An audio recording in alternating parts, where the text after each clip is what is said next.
Welcome to Offbeat, the light side of law enforcement, part of the Treehouse Podcast Network. I'm your host, Steve Rutherford. Co-host for today's show, Joann Jackson. Hey, y'all. I almost said Detective Curtis Hadley. What? I know. It just all these weeks we've been together, it's just been just us. Do I look like Curtis? My apologies. It just kind of rolled off the tongue there. I wish I had blonde hair. I just wish I had hair. Speaking of which, we are joined with one guest in studio today. Joining us in studio is Deputy VINNIE MONTEZ. Welcome, VINNIE. Hey, thank you very much for having me. Excited to be here with you guys. And, VINNIE, it's great that you carved out the time to stop by for us. And we're gonna get into this because, VINNIE, you are currently a deputy in Colorado, correct? That is correct, yes. And not only are you a deputy, what else do you do? I do stand-up comedy, so that's probably the mainstay right now of my life besides doing the job. Been doing it for 27 years. I've all the way from being a cadet, law enforcement explorer, all the way up to the rank of commander. And now I'm in a different role, and I'm the public information officer where I work. And so I've worked all those spots, narcotics, DUI, the whole 9 yards, and now here I am doing stand-up comedy all over the country. So, yeah, and I'm sure you come up with a little bit of material with your time in law enforcement. Oh my gosh. I think that's been the bedrock of what I do because everything is really derived from the things that we experience in the field. And again, you're in town because you're actually performing with the Heroes Off-Duty Comedy Tour. Yes. And again, thanks for making time to come in studio with us. Absolutely. I didn't realize Texas was so spread out, but it's pretty spread out. When they say, yeah, it's just down the road. It might not be down the road. It might be like, another city or two over. Just down the road doesn't have the same meaning in Colorado that it does here. And it could be 2-3 hours too. Everything's bigger. Yeah, that's for sure. But, going back to Colorado, what's it like being an officer in Colorado? We think of mountains and snow and all this kind of stuff. I think everything is similar to, with like here in Texas, except, we do have a lot of marijuana, a lot of edibles, a lot of those things that we contend with. Like weed's not legal here, right? No. Yeah, I didn't think so. But well, in Denton County, the weed's not legal here, okay? Denton County, it's legal, I believe. In Denton County? Yes. They have a good barbecue place in Denton. I just want to say that right now. I can't remember what it's called, but they took me there. It's very law enforcement friendly. There's patches all over the place. I'm going to have to look for that. You're going to have to look it up. And so I think that's it. 420's coming up here. And, I was just going to ask you about 420. And so I did work a 420 event a long time ago and ended up driving. One of the things I talk about on stage was like, there's no way we're standing. Like I showed up, it's 3:00 in the afternoon. There's 10,000 people on the field. All right. And it's just a cloud of smoke. It's not even 420 yet. It's just a cloud of smoke. And I was like, man, is this for real? There's no way we're not all breathing this in. Right. And then I just started going through my head. And then the next thing I'm like, what if I get a contact high? I actually thought about that. And I was like, man, I'm going to be like Mexican Tickle Me Elmo. You know what I mean? And that's just like, and so, it derived that story that I tell on stage, and it comes from a true scenario because, there's nothing else like working law enforcement or anything. You just don't know what you're going to encounter. And there I am working an event, 420. Well, what was it like the first time that you came across somebody that had marijuana on him, but now it's legal versus the other day it was illegal? I think my entire narcotics career was for nothing.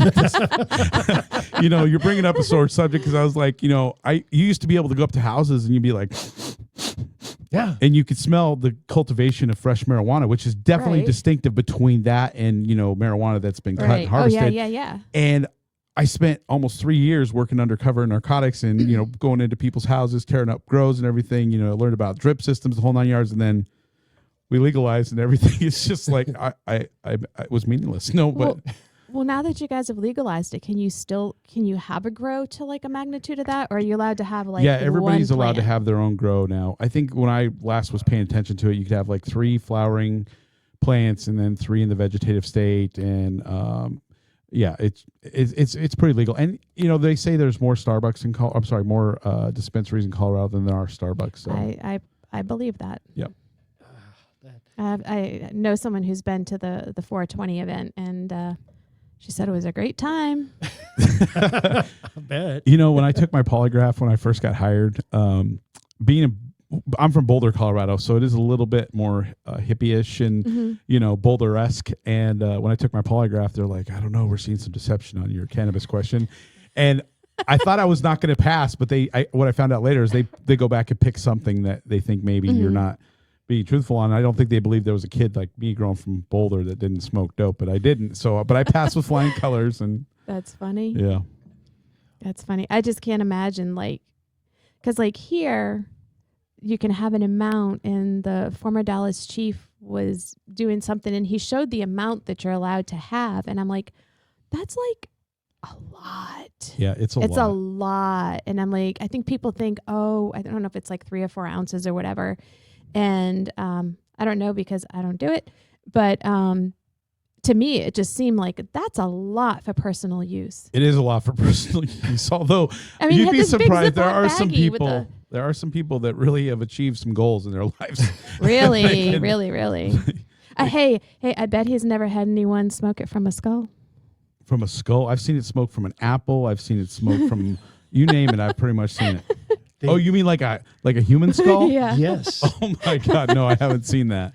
Yes, we who was that? Was that JC out of Miami? Carlos. Wasn't it Carlos? Wow. Yeah, Who dug up the World yeah. War II. Yeah, Not World War II, but Confederate cemetery. Yeah. And this kid, he was working with this kid, and this kid had been visiting a Confederate cemetery and had dug up some bones And he and was smoking out of it? took He some was authentic selling the skulls skulls. and Man, made that them into sounds bones. so offensive.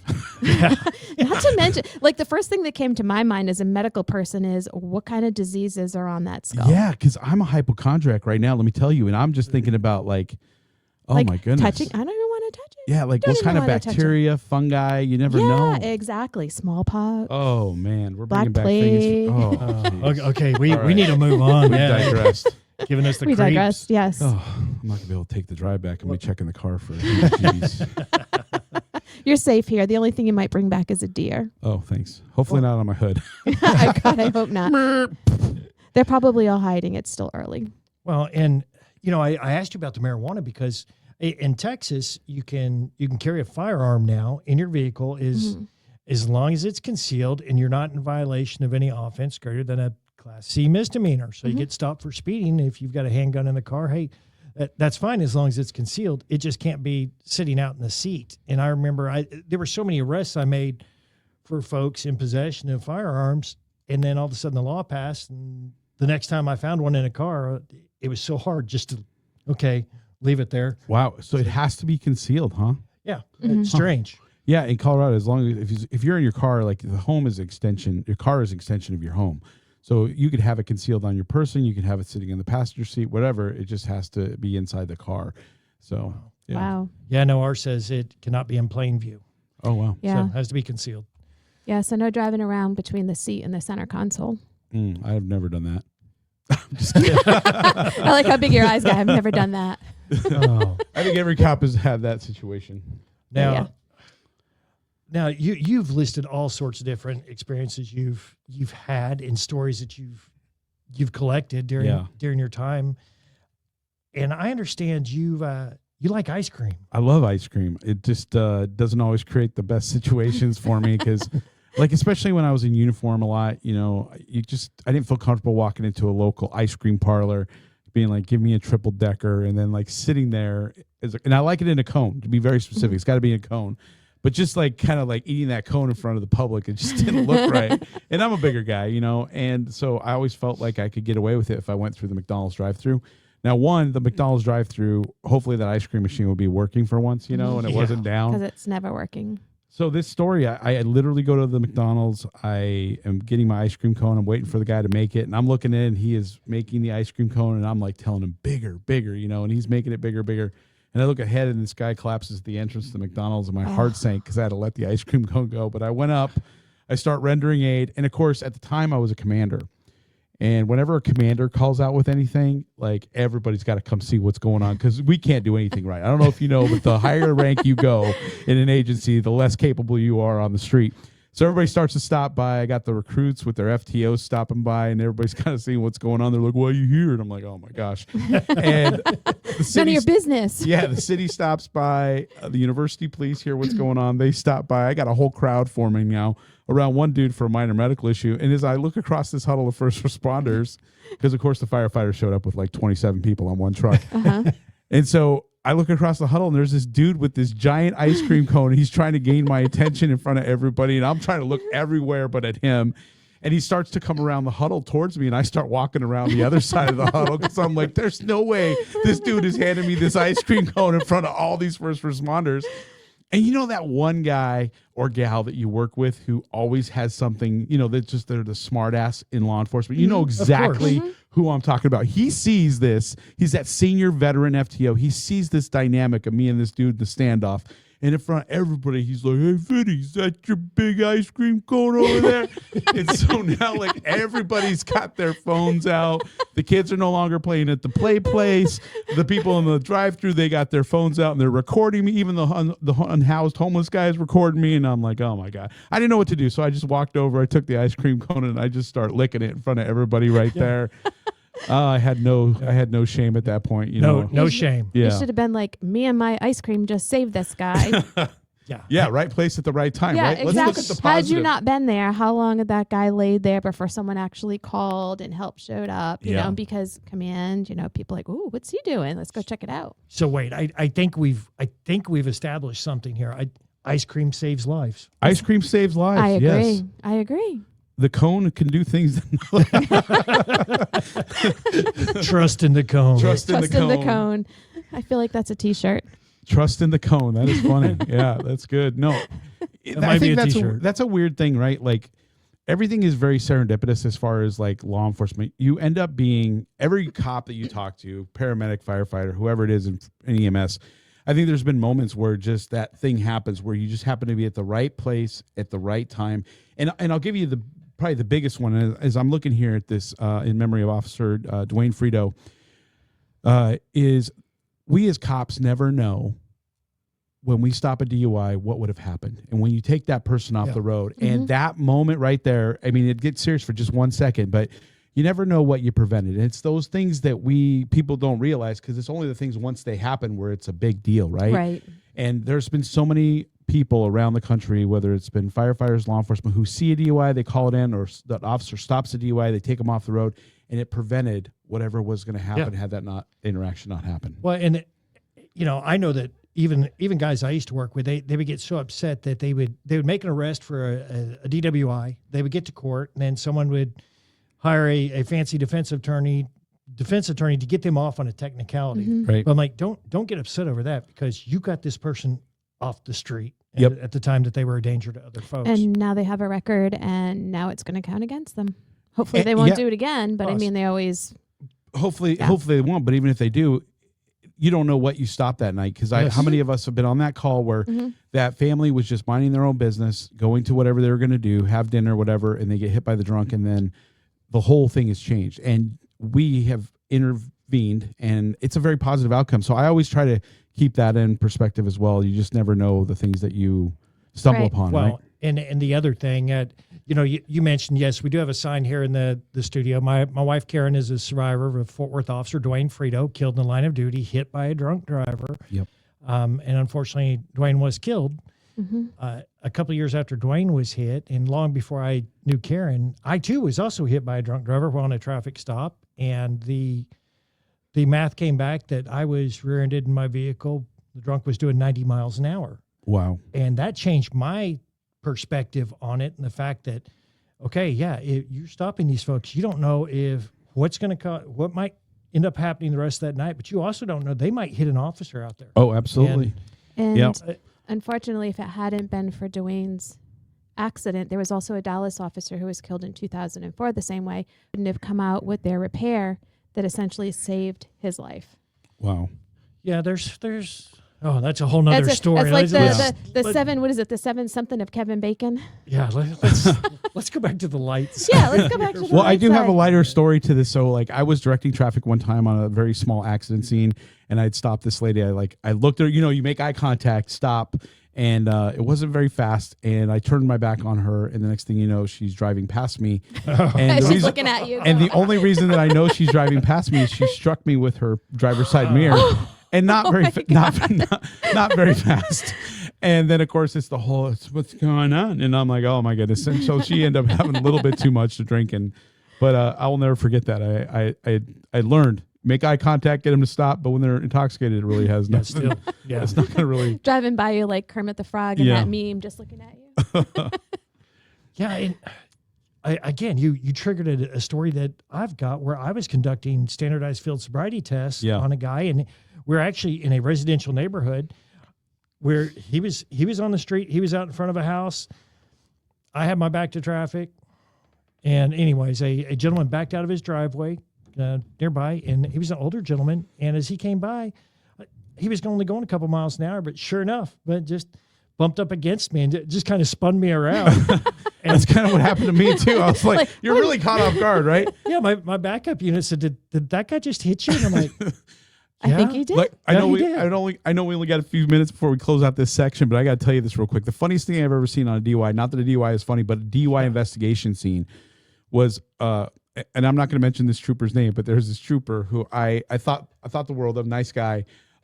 He's retired by now for sure, and doing roadsides, and he's got the guy, and he would smoke. This is back in the day, all right? This is back in the day. Old school. He would smoke, and so when he starts doing the horizontal gaze and the nystagmus, the HGN, he takes his cigarette, and he's like, gets the cherry all nice and red, and he's like, all right. Can you see the cherry on the end of this cigarette? What I want you to do is I want you to follow it with your eyes only. He's out there, and then it start going dim. He'd be like, hold on a second. And I'm standing back. I'm like, this is before body cameras. I'm like, is this really happening right now? Is this for real? Thank God there wasn't body camera all the time for things like that. I was like, oh my gosh, we're doing the stimulus is a cigarette, a lit cigarette. Horizontal gaze nystagmus with a cigarette. Oh man, That's a first. That's awesome. This is Offbeat, the light side of law enforcement. Check us out online at offbeatcopshow.com. Let's welcome Daniel Cook from Cook DFW Roofing and Restoration into the studio. Their number is 833-COOK-DFW. The website, cookdfw.com. How have you been, Daniel? I've been doing fantastic, Steve. We are been a little busy. We've been having lots of inspections, and so it's been hectic, but we're making it happen. And that's good for business. It's good for business. Sometimes it's unfortunate, some of these events that come through our area, but that's what we're here for. Hey, that's exactly it. I mean, and that's peace of mind knowing that you guys are here to help folks out should they need that assistance. And when we talk about that, there's a lot to consider when having your roof replaced. Yeah, absolutely, Steve. I mean, there are a ton of things that could happen when you're having, property, modified or replaced or anything like that. So it's a perfect opportunity to really sit back and think about what kind of materials that you want to use this time. A lot of times, you can upgrade to a class 3 or class 4 shingle. Sometimes you may want to upgrade to a designer shingle, something that really stands out, makes your home look very appealing, from the street and different. In some applications, it may be a perfect opportunity to maybe see about transitioning from an asphalt shingle roof to maybe a metal roof of some kind. And, also a perfect time to look at ventilation. Do you have enough attic ventilation? Do you want to try to lower your energy cost and keep, that hot air from building up inside your home? So these are all perfect opportunities to look, see if you can take advantage of an unfortunate situation where you have to have repairs done at your house, but maybe upgrade, maybe modify, make your home better if you're going to have to go through a scenario with replacing your roof. Now, if you are in need of a new roof repair, remodeling, or restoration, give Daniel a call at Cook DFW Roofing and Restoration. The number is 833-COOK-DFW. Again, that's 833-COOK-DFW. The website, cookdfw.com. Be sure to ask them about their free first responder upgrade. Hi, this is Joann Jackson. My husband, Dallas Police Officer Brian Jackson, gave his life serving the city of Dallas in 2005. The RMS Treehouse Listeners Foundation supports the families of Dallas and Fort Worth area police officers and firefighters who have selflessly fallen in the line of duty. To donate, please visit offbeatcopshow.com or treehouseonair.com and click on the link.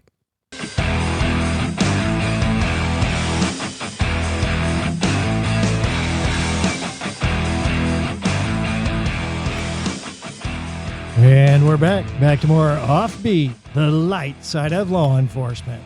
I'm your host, Steve Rutherford, co-host for today's show, Joann Jackson. Hey. And we're joined with one guest in studio. We've got Colorado Deputy VINNIE MONTEZ. Yeah, I'm a little hurt you guys haven't brought up the shirt that I'm wearing. Well, I saw it. Fort Worth. This was given to me by Fort Worth PD when I did the show for Hallie B in like 2018, Texas Motor Speedway. I was thinking that I had seen that shirt on you before. Have you seen it in a XXX like this though?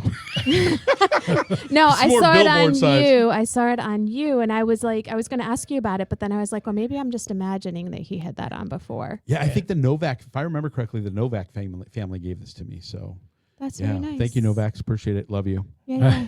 all right, guys. This segment of Offbeat is sponsored by our good friends at Alexander Financial Management. If you have questions about retirement planning, investment strategies, life insurance, or estate planning, check out Alexander Financial Management at alexfm.com. Now, VINNIE, you just mentioned a show at Texas Motor Speedway, and you're talking about your Fort Worth PD shirt there. Tell us a little bit more about that show. Well, we did this show in 2018. I'm pretty sure it was 2018. It was for Hallie B, Hallie's Heroes. At the time, Hallie B, this young, I think she was about 12 years old at the time. She was suffering from diamond black fan anemia, and she had created this foundation where they were helping other people as well to try to find a match. And successfully, they were able to do that. But while this was going on, we did this show with Trailer Trash Tammy, a.k.a. Chelsea Lynn, myself, Officer Daniels, and Libby Higgins at the Texas Motor Speedway. So we all come into town. We're all excited, and the show's the next night. They host us at this family barbecue the night before, and Daniels comes up with the idea with Chelsea that, like, look, if we raise X amount of money on a Facebook Live event fundraiser, Daniels is going to go on stage the next night in this onesie bathing suit with a picture of him, the ice cream cone where him and Chelsea are licking. Yeah. It's like from that. Okay. And so they're going to go on, he's going to go on stage in this onesie. And so they're like, if we hit X amount of money, we're going on. So they hit that money like almost immediately. And somebody in the comments is like, hey, get the bald Mexican guy in the bathing suit. And you're looking around like, who are they talking about? Yeah, right. And so the next thing you know, they're like, Chelsea's like, go put it on. And I'm like, all right. So I'm in the bathroom of this lady's house, who I've never been to her house before, right? And I'm putting on this onesie bathing suit. And look at me. I don't have the body for a onesie, like, let alone think of me in a Speedo. Okay, let's not. I went straight to the Chelsea bikini, with the naked bikini top. Right? I know. So I'm sitting there. I'm like, oh my gosh, I'm so embarrassed. I am losing all of my dignity at this point in time. So I was like, I can't go out there and not represent well. So there's this decorative hand towel in the bathroom, and I take it and I roll it up and I stick it in my crotch, and then I put a big towel around me and I come walking out. And they hit like 10 grand or whatever it is, the mark, and they're like, all right, take it off, and I got to jump in the pool. So I take off the towel. There's this huge bulge. People are dying laughing, choking on their drinks. And so I jump in the pool. Then I get out, and I'm like, I'm completely embarrassed. And I run back into the bathroom, and now there's this towel that's been in my crotch for like What do I do with that 15 minutes. decorative towel now? So I wring it out in the bathtub, and it's in I'm like, what do I do with it? So I just kind of fold it like it was originally, but it's all wet, and I stick it back on the rack. So the next night is the show, hair and all, and it wasn't manscaping back then, or was there? I don't know. Anyway, so I'm at the show. We're in the green room the night of the show, and the host comes in and sits right next to me. And when women in Texas, they're a little miffed. She sits down and she's like, VINNIE, and I'm like, yes, ma'am. She's like, I found the towel, VINNIE, and I'm like, what about it? And I'm like, oh. She's like, VINNIE, I think I cut myself. And I didn't do anything bad, but apparently, I did a little cleanup down there. I don't know. Something happened. I will never forget that. And so that's like a story. We end up raising, I think, $33,000 it came to in 26 hours for Hallie's Heroes. And that was awesome. And that was my introduction to Fort Worth. And is that when you met Officer Brandy? Yes, that is when I met Officer Brandy. Awesome. She is awesome. Yeah, because like we were talking earlier, that I met all you guys at Police Week at New Big Wong. Yeah, New Big Wong. They New don't have Big Wong. they don't have the fish anymore. You know, I'm not sure who would want to kiss the fish because the fish was so slimy and there's like dead fish in there. And the fish has been dropped a few times over the years, including Brandy. Including Brandy dropped it. We were there with it was Trailer Trash Tammy again. Chelsea was there. We were all having Bing Wong. Let's give the listeners the backstory on the Kiss the Fish here. Yeah, well, you want to tell it because basically all I know, fill in the gaps here, is when you go to Police Week, what's the name of the restaurant? Bing Wong's? New Big Wong. New Big Wong's. It's a great Family underground. style. You go down these steps into this underground layer, and it is round tables. The room is probably 30 feet by 20 feet, literally. It's small. Literally. They You're probably have- touching the person next to you. Yes, everybody, and it's just everybody's just talking, and everybody's got their badges around their necks, and it's just during Police Week, it's just inundated with cops. And at the back of the room, they used to have this large fish tank with this large giant fish in there, and like It the was, fish was I a don't little even upset. know what it was. I don't know either. It looked like Maybe a a cross carp? I don't know, like a Koi? catfish. Catfish and something mutated because it had big whiskers and it had that big round head, and then it was always slimy. And so the story is everybody that visits there for their first time, they got to go back there, especially if they're a cop. I think that's what the idea was. Yep. They have to reach into this fish tank, draw the fish out, and kiss it on the fish. lips. So it became a tradition. So the first year that I went, it was that year, and it was me, Officer Jay, all the Humanize the Badge people were there. And Chelsea was with us, and Brandy, Officer Brandy from Fort Worth at the time, goes up, takes the fish out. It's so slimy and slippery. It flies out of her hands. You have video of this. It fell between the tank and the table it was on and the wall, and it's just laying in there, and you're all trying to reach it and grab it. I know, and Chelsea's losing her mind, the expression on her face. They pick it back up with all the sand and everything that was on the floor, and they throw it right back in the thing. That She poor did fish. kiss it, though. She did kiss it. Yeah. She did, yeah. Everybody did. But Yeah, because Steve, you were sitting right next to me because it was me, you, and Karen. Yeah, I think a couple people Frenched it. I'll be honest with It you right now. wasn't us. I think that was your group. well, and yeah, I mean that going to New Big Wong's, that's just part of Police Week. If you've never been to National Police Week, you need to go at some point in time. Attend And- all of the events. Yes. But the one big attraction to New Big Wong's, it's hard to find any place to eat in DC. At Late. 2 in the morning. Yeah, 2 in the morning. Yeah, 2 in the morning. New Big Wong's. I think last year I think they closed at 4 a.m. We stumbled up there. Excuse me. We walked up. There was a stumbler in our group. Our friend from Massachusetts. Yeah, but we've been knocking on the door at 4:15 in the morning before, and they'll open it up. Yeah, Wow. religion, yeah. They're good people. I just wish they would have kept the fish. I felt a little bit sad last time I was there, and there was We no were fish. surprised because we go every year, and it was there in 23, but it wasn't there in 24. Yeah. So I think they needed more room for people, honestly, because they put in more tables. The it's fish packed. just wanted out. So They just wanted freedom. It's in the witness protection program somewhere in the country.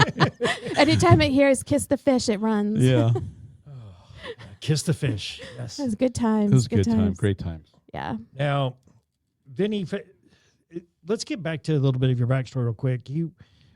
What made you get into comedy? Flat out, my mental health got terrible. I remember coming up in law enforcement, we really didn't talk about the things that we see, taste, smell, touch, and hear. It was kind of taboo. Like I was kind of indoctrinated into the thing, by the very fact you're a cop, you're able to deal with all this stuff and you compartmentalize and you just tough it out. And that's not my personality. I'm a very soft guy inside. I mean, I am a caring individual. I feel a lot, and that's just the way this is my personality. I care. And so after dealing with all the things that I was seeing and experiencing in my career, I started, struggling with some of those things, and I just was afraid to talk about it. It wasn't until a kid died in the canyon, in Boulder Canyon, in 2008, where I really hit that wall, and I was forced to go seek out, EAP. But EAP wasn't working for me because they weren't clinicians that were law enforcement based. It wasn't until I found a law enforcement clinician and started doing EMDR therapy and really processing what I was doing with. And I was so ashamed to talk about it because I thought the people I was working with would really stigmatize me and say that I was weak and I couldn't hold up my end when it's absolutely not the truth. And I had to learn it, through going through it. So if, anybody's listening right now, there's always people to your left and your right. And I always take time on stage to say that there are people willing to help you.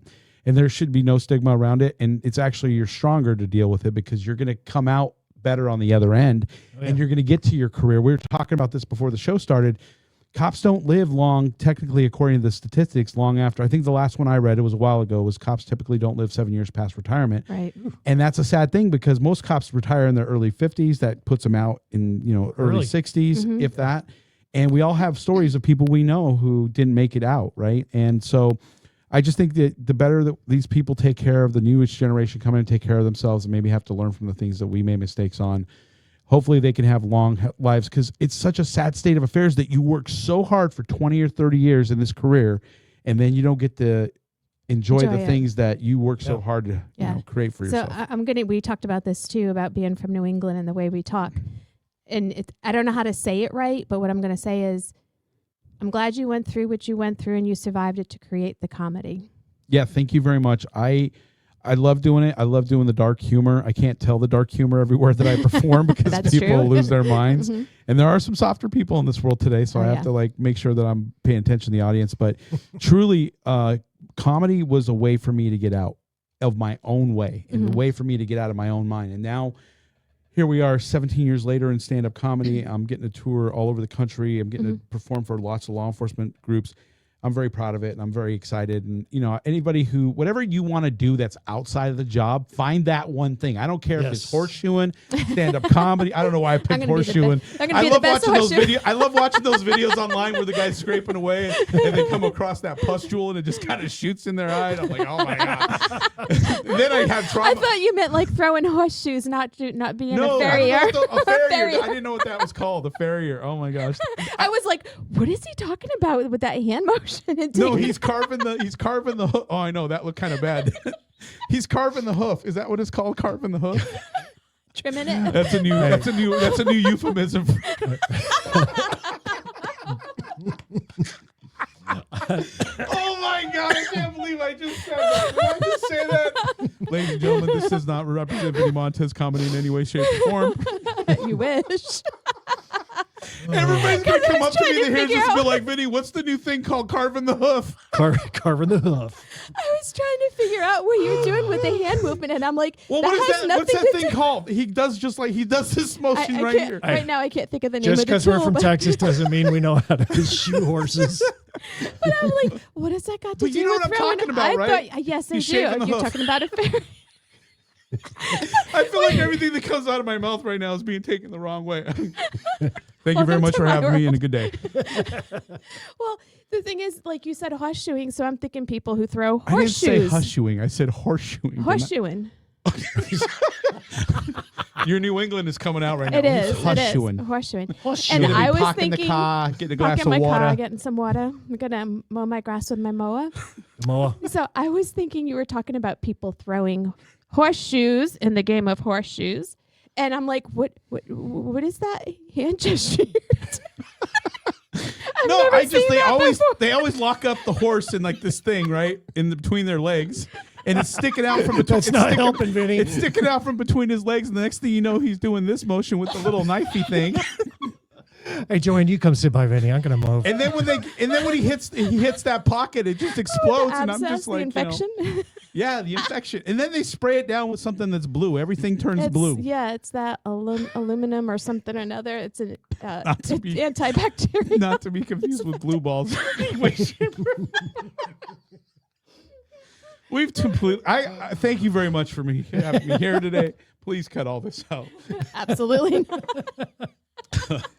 God, it's fine. Oh, so my question for you is: were you funny before you started doing comedy? Like, did you know you were funny, or is it just like something you ventured into? I think I've always been a character. Okay. So people who are around me, I've had lots of nicknames over the years. Like when I first started in copping, they would call me the Gas Man.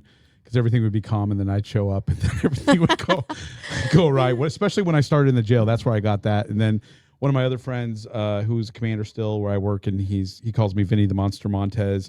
I've also been known as and I'll use this word because it's the truth word, that people call me the shit magnet.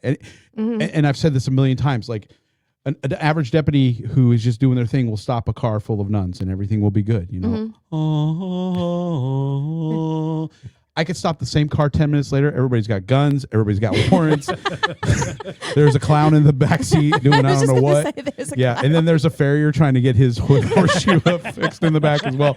Like you never know, right? And so I've always been this character, and I think that derives from my dad. And I never talk about him on stage. I'm not ready yet. I think I'm going to do that here in the next year or so. Actually talk about stand-up comedy. But my dad was a true character. People loved him. He could relate to anybody.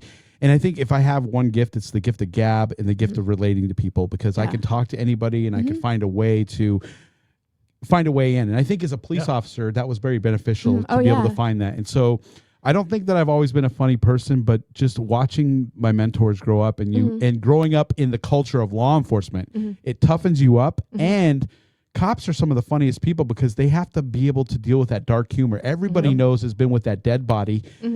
That naked body, why they're naked all the time, I don't know. I don't know either. So why are their pants always down and their shoes off? Yeah, Put some clothes on, people. Come on. Or they die between the toilet and the tub. You know what I'm saying? And I'm like, those are the worst rescue calls. Had a heart attack between the toilet and the wall, and they're not little by any means. Yeah, never. And the way the door opens too, forget about it. Forget about it. You gotta take the door off the hinges, and it's a mess. I mean, it's a mess, especially when they die in an awkward position. You try to bag them up at the end. You know, it's just like you feel like you're hurting people. You're like, I'm going to tell you a story about that off air.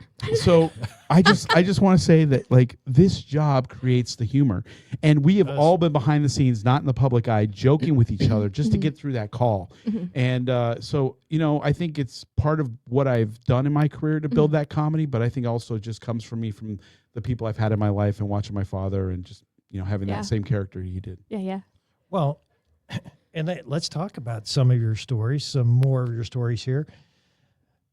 You were mentioning going to court to testify in court. Yeah.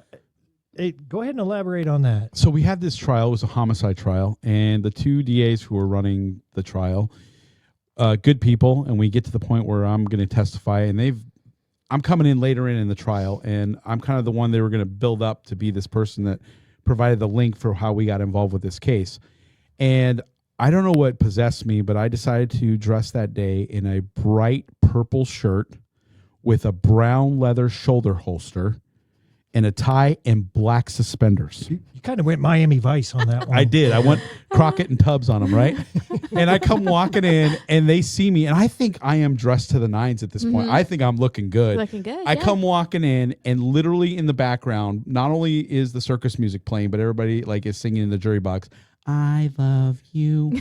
You love me." And I just see the faces on these two DAs, and they're like, "Are you kidding me?" They I felt like they were from back east. All, "Are you kidding me? Who's this guy walking in? What's wrong with this guy?" And so I get done testifying, and literally they were besides themselves. They're like, "What are you doing, Barney? I didn't know we'd," how they called me, "This guy's a Bonnie." Yeah. Well, I was a Barney that day for sure. And I've never lived that down. They tell this story about this whole homicide trial, and here comes Barney walking in. So I never lived that down. Well, at least it was memorable. Yes, it was memorable. I burned that shirt, I think. I was going to ask you what you did with his shirt. I thought I was cool though, man. Sometimes cops, we think we're pretty. Yeah. Looking pretty snazzy in that tweed jacket with the tie tack. Yeah. Oh yeah. I had one of those. Wow. And so you think you're all dressed up. You're looking good. In my mind, I was amazing. and they just shut you down. Right there, they were just. You could just take. Are there any photos? I think there is a photo. I do have a photo. Maybe not from that day, but I have a photo wearing that shirt. You might have to send that to me. Yeah, I'm probably gonna have to send that to you. Now, and I do have to ask about this, Joann. You keep mentioning a bear story that Vinnie has. Oh, it's from his stand-up. It's one of my favorite stand-up stories. It's a true story. Do you want the version I tell on stage, or do you want the version in real life? I think I want to hear the real life. So, my buddy Sam, he works with me. We've been cops together since '98. We started in the jail together. He is a character. They call it the Sam and Vinnie show. Okay, so literally, just to give you an idea of what this looks like. Him and I one night were working way over past shift. We're working on our reports. Our shift was over at 6 o'clock in the morning. It's 8 o'clock in the morning, just to digress to give you an idea. Call comes out of a large fight with people in the middle of the road in the subdivision. Nobody from day shift is going, so we just grab a car. We take off. I'm driving. He's in the passenger seat. We got there in record time. I don't know how to put that. We got there in record time. At one point, you know that person that never wants to get out of the way of the cop car, they just sit there, they're blocking the roadway.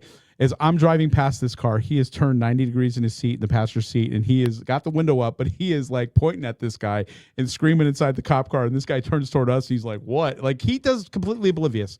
We get there. We got there so quick, the car was literally like, we get out of the car. We put everybody up, like line up, because there's like 6 or 7 of these guys.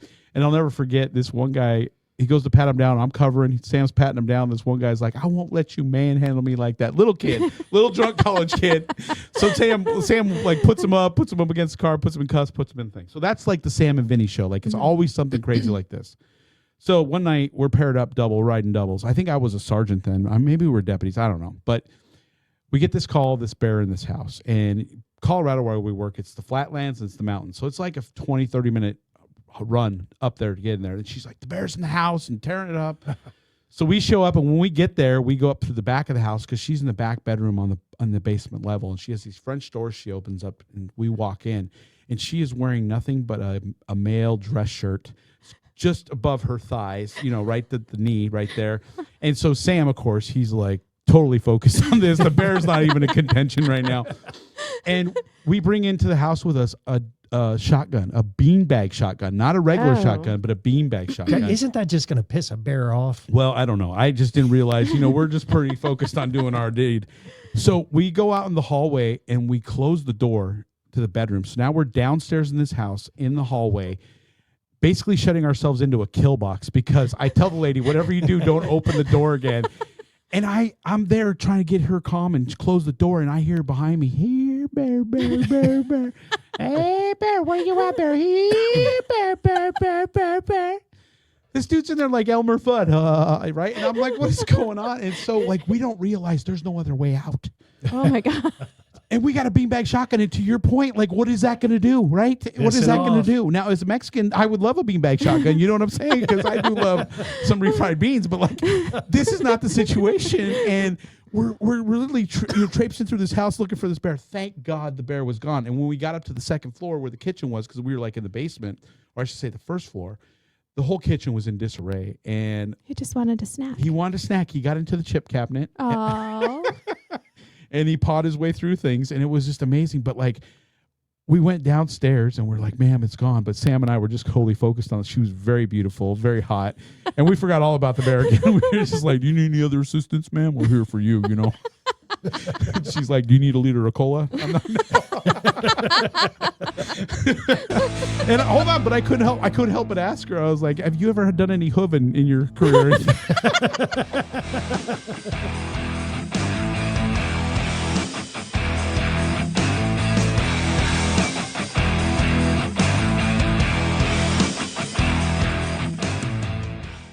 Let's talk to David now from Cindy Leisure Farmers Insurance Agency. Their number is 972-784-8888. David, what's going on, sir? Not much, Steve. Thank you for having me back. It's always a pleasure. Now, what should someone do first when they think their property has been damaged? Like a hailstorm comes through, high winds, something like that? That's a great question, Steve. We're approaching storm season. So you just got through experiencing a severe thunderstorm, maybe some hail, maybe some tornado activity, and you believe you've got some damage to your roof. Before you call and turn in a claim directly, call your agent, discuss it with your agent. Your agent can send a good roofer. Every agent has a great roofer that they deal with, or several of them. Have them inspect your roof and the damage, and then let them assess it and make sure that it meets or exceeds your deductible. In the long run, it'll save you a lot of money and heartache. Yeah, make sure it's worth filing the claim. Absolutely. You do not want that claim on there. For example, we had a customer that followed our advice yesterday, and before we turned in the claim, it didn't meet his deductible. So that kept him from us having to go in and withdraw the claim and cause him, heartache and a bunch of trouble in the future. Now, give the folks at Cindy Leisure Farmers Insurance Agency a call for any of your insurance needs.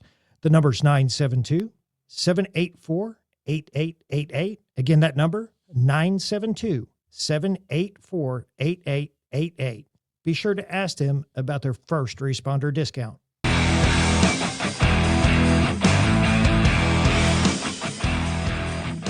Welcome back. Welcome back to Offbeat, the light side of law enforcement. We've got one guest joining us in studio today. We've got Colorado Deputy VINNIE MONTEZ. Yo. Now, if you have not checked out the website yet, you need to take a look. Offbeatcopshow.com. Again, that's offbeatcopshow.com. There on the website, you can view all episodes, as well as we've got a link at the top of the website to the RMS Treehouse Listeners Foundation. Of course, the foundation set up many years ago with the purpose of assisting our families of our fallen police and firefighters who have lost their lives in line of duty here in the Dallas-Fort Worth area. We've covered 10 counties. So very important cause. Mm-hmm. And I would encourage you to consider donating. Also, if you're an officer and you've got a funny story you would like to come on the show and share with our listeners, then send us an email. That's offbeatcopshow@gmail.com. Again, offbeatcopshow@gmail.com. Be sure to check us out on Facebook and Instagram. And YouTube. Give us a thumbs up, like, share, follow. Subscribe. And above all, make sure you're laughing out there in the world. Yeah. Now, VINNIE, I understand you've had a family member do a ride along with you before. Well, I talk about that on stage. I took my mama on a ride along many a time. And, I've derived a lot of things that happened in my early years and kind of combined it with stand-up comedy to create one of the things that people love on stage, and that's my mom riding along. And you got to know the Mexican Wolverine. That's what I affectionately refer to her as, is the Mexican Wolverine. Don't you hurt my baby. She comes from a long line of protective mamas, and I am a mama's boy, and she makes the best enchiladas that I've ever had in my life. And, my mom would ride along, and she would be getting, I'd be dealing with something, and she'd hear something, and the next thing you know, she's making commentary from the passenger seat. She's like, mijo, don't let them tell you that way. Don't let them tell you. And I'm like, oh, Mom, my God, stay in the car. And so I end up creating this story about my mom riding along with me and, this going to deal with a drunk guy. And while I'm dealing with a drunk guy, he starts talking smack to me and calling me out. My mom's yelling on the PA, mijo, you need some backup. And she's yelling it from the car. And then there's this whole thing, this discussion that goes on between the two of them. But that really came from a real place in my life where my mom would not put up with a lot of fuss, and she wouldn't let us get away with much. And I always have these memories of growing up in the house where we had linoleum floors. My brother and I would be fighting, and my brother would cry foul, screaming in the front living room over. I'm not even doing anything to him. I'm not even doing anything to him. I'm not even touching him. Yeah, and because the reason my brother would cry foul is basically because he's a bitch, and and you just hear my mom come flying down the hallway with my dad's oversized slippers, and she come into the living room, and she'd be like flipping her foot up, catching the slipper, and she'd be ready to go to action. She'd been checking us down. Like we were wide receivers and seeing who was the most vulnerable, who was getting in for the best shot. And she was a real good quarterback, like a pro quarterback, not like a Dallas Cowboys quarterback, Yeah. but a really good Yeah. quarterback. And I'd always tell the people right now, that's it, turn him off. No, they'll agree with you. Let's go Broncos. All right. What are you guys, Titans fans up here or something? They're terrible as well. Anyway, I'm not afraid, Texas. I'm not afraid. I'm from Denver, Colorado. That's right. We don't got a good team either. But anyway. Oh, man. I'm going to have to go in the witness protection program. Me and the fish. That's what you call a callback. Anyway. So my mom just had this way, and I'd always dive behind the coffee table because that was my cover. I learned about cover and concealment way before I joined the police academy. Early training days, right? And, she'd pump fake, wait till I pop back up, and she'd be like, gotcha, bam, right upside the head. And I'm low crawling to my room. It's just a different, the traditional Mexican mom, very tough. She is the boss at the house. I always went to my dad. We wanted anything, we go to my dad, right? Really? But never, my mom was the enforcer, right? I mean, you came over the house and you were acting up and you were one of my friends. I mean, that did not, just because you were a friend and lived outside the household, did not prevent you from taking a side shot upside the head every once in a while, That's how I grew up in New England. All parents had free reign to discipline you Yeah. within reason. Yeah. Yeah, within reason. You know, Within 2x4. Jimmy Yeah. Superfly Snuka off the top rope. That's Flip an old flop reference. to the head. Yeah, Jimmy Yeah. Superfly Snuka. He was the best. Yeah. By the way, we just did this cool video on our agencies. You got to check it out. I did Randy Macho Man Savage and I saw Sam. that. I saw And my I that. didn't buddy see Sam that. was Ric Flair. And we're doing it because we're doing for the Polar Plunge 2025. Oh, okay. We're jumping in Boulder Reservoir. It's like going to be like 23-degree water. I don't even know. Ooh, you better No. get that little decorative hand towel. And I dare you to wear that bathing suit. Do you still have it? God. Do you still have it? No, Daniels has it somewhere. It's in a shrine Oh. somewhere. You know what? We might just have to reach out to your agency on your behalf. Yeah. We might. Yeah. Yeah. You never Jo- know. Joanne, we need to find a swimsuit. We need to mail With it up Daniels there. and Chelsea Lynn on it. Yeah. Yeah. Or us. All right. Well, that's what we got for today's show, guys. Vinny, thank you for carving out the time to come in the studio Absolutely. with us. Thank Absolute you so honor. much. Thank you so much. Appreciate you for what you do. Want you to stay safe, sir. Guys, until next time, keep it real, keep it funny, stay safe, and watch each other 6.